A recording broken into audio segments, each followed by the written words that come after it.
शाहपुर चाकर जमीयत उलमा इस्लाम सिंध जे अॻवान मौलाना राशिद महमूद सूमरे जी रस्ता रोक ऐं मथस हमले थियण खिलाफ़ जमीयत उलमा इस्लाम जे सवें कारकुननि मौलाना अब्दुल गफूर मेंगल ऐं मौलाना शोएब अल हसन अब्बासी जी अॻवानी में मदरसे अज़ीज़िया खां प्रेस क्लब ते रैली कढी सख़्त नारेबाज़ी कई।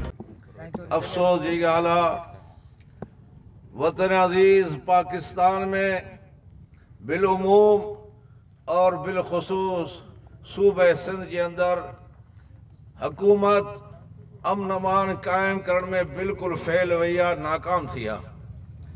आए दिन चोरियूं थियनि थियूं, धाड़ा था लॻनि, कंहिं बि शहरी जी इज़त महफ़ूज़ कान्हे, जान महफ़ूज़ कान्हे, माल महफ़ूज़ कोन्हे।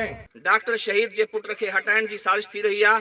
तव्हां ॾिठो, मस्जिदुनि जो मसलो हुजे, ग़रीबनि जा मसला हुजनि, ज़मीनुनि जा मसला हुजनि, मदरसनि जा मसला हुजनि, कारोकारी जा मसला हुजनि, नियाणियुनि जे क़त्लेआम जा मसला हुजनि, इदारनि में नियाणियुनि सां ज़्यादतियूं, अहिड़े क़िस्म जा मसला हुजनि, सभ खां अवल जेकर उते पहुतो आहे त असां तव्हांजो सिंध जो शहज़ादो डॉक्टर खालमून सूबरो अॻवाननि चयो त इंतज़ामिया खे ख़बर हुई त मौलाना राशिद महमूद सूमरे ते हमिलो थी सघे थो, पर के बि इंतज़ाम न कया विया। मौलाना राशिद महमूद सूमरे ते थियल हमले जा पेरा ज़रदारी हाउस ॾे वञनि था। पहिरियां अलामा ख़ालिद महमूद सूमरो खे क़त्ल कयो वियो, हाणे मौलाना राशिद महमूद सूमरो ते हमिलो कयो वियो आहे। जेकॾहिं मौलाना राशिद महमूद सूमरे ते थियल हमले में मुलविस हथ न ज़ाहिर कया विया त असां क़यादत जे हर हुकुम खे लबैक चवण लाइ तयारु आहियूं।